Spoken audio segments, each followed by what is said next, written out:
Alors, je suis Loïc Cailleux, je suis gérant d'Imagma. Ici, on est dans les locaux d'Imagma. On a emménagé fin 2021 dans ces nouveaux locaux et c'était important de prévoir un espace détente avec de la déco. Alors, voilà, le début du projet, il est tout simple. Ce qui est plus difficile, c'est de se dire, bon, ben, qu'est-ce qu'on peut faire pour qu'un espace soit vraiment personnalisé?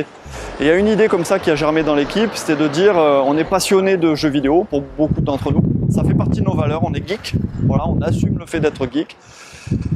Et on a pensé à faire une fresque murale sur le thème du jeu vidéo, et notamment les jeux d'arcade des années 80. Donc, on va parler un peu de pop culture, on est en train de parler de jeux qui ont 40 ans. C'est énorme, c'est juste gigantesque, c'est pas les jeux vidéo, c'est pas le truc des ados, c'est vraiment des trucs qui nous ont bercé nous dans notre enfance et qui font qu'aujourd'hui, même en tant qu'adultes, on continue à avoir cette culture qui nous a, voilà, qui nous a marqué. Et du coup, j'ai rencontré Sébastien dit Fox sur voilà, sur ta compétence, le fait que tu es graffeur. Et on s'est dit, mais pourquoi pas, on a un mur qui est assez industriel, qui est grand, qui est mal fini, c'est pas du placo-plâtre, c'est vraiment quelque chose voilà, de route. Et on s'est dit, bah, faire du graphe sur ce mur-là, ça peut être un bon mélange entre de l'ancien, de l'indus, et puis cet espace détente qu'on voulait personnaliser.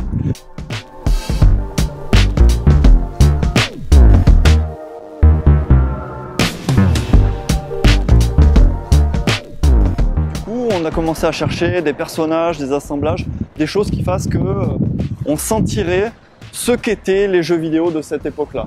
Le Space Invaders qui doit dater de 1985, peut-être même avant, j'en sais rien. Des personnages de l'univers Mario Bros, des personnages d'arcade, le célèbre Pac-Man. Et je suis super content. Voilà, je suis super content parce que ça, voilà, le rendu est en train de se faire sous nos yeux et c'est juste superbe.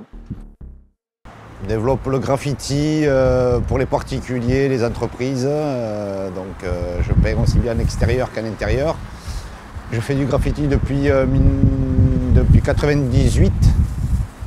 Donc après voilà, j'ai fait forcément mes classes dans la région toulousaine pendant une dizaine d'années. Alors j'aimais ce côté où on peut déformer les lettres. Déjà quand j'étais au collège, tout le monde je griffonnais mes papiers, tout le monde voulait un cahier de texte à son effigie, du coup moi je faisais ça. Voilà, j'ai toujours dessiné, en fait ça m'a toujours plu et du coup j'ai continué, je me suis laissé porter par le dessin, on va dire. Je partirai pas d'ici tant que je serai pas satisfait. Moi si je suis pas satisfait, je peux pas sortir. C'est quand même important pour moi de faire plaisir aux clients, mais aussi de me faire plaisir en passant par là. Voilà. Je ne peux pas balancer un dessin et puis me barrer comme ça. Il faut que tout le monde y trouve son compte. En fait, le jeu vidéo, c'est intemporel. On en parlait tout à l'heure. Lemmings, que tu ne connaissais pas, c'est un jeu qui, finalement, on peut le ressortir aujourd'hui.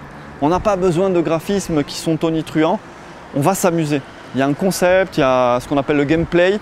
Quand ça a fonctionné à un moment, je sais pas, tu prends un Pac-Man, tu vas vraiment t'amuser et pourtant les bruitages et les graphismes sont vieillots. Mais on s'amuse, voilà. Et c'est ça l'essence du projet qu'on mène avec Sébastien, c'est de le regarder et de se dire, est-ce qu'en voyant ces images, ça nous procure du plaisir? Est-ce que c'est de la Madeleine de Proust, hein, simplement, c'est juste ça.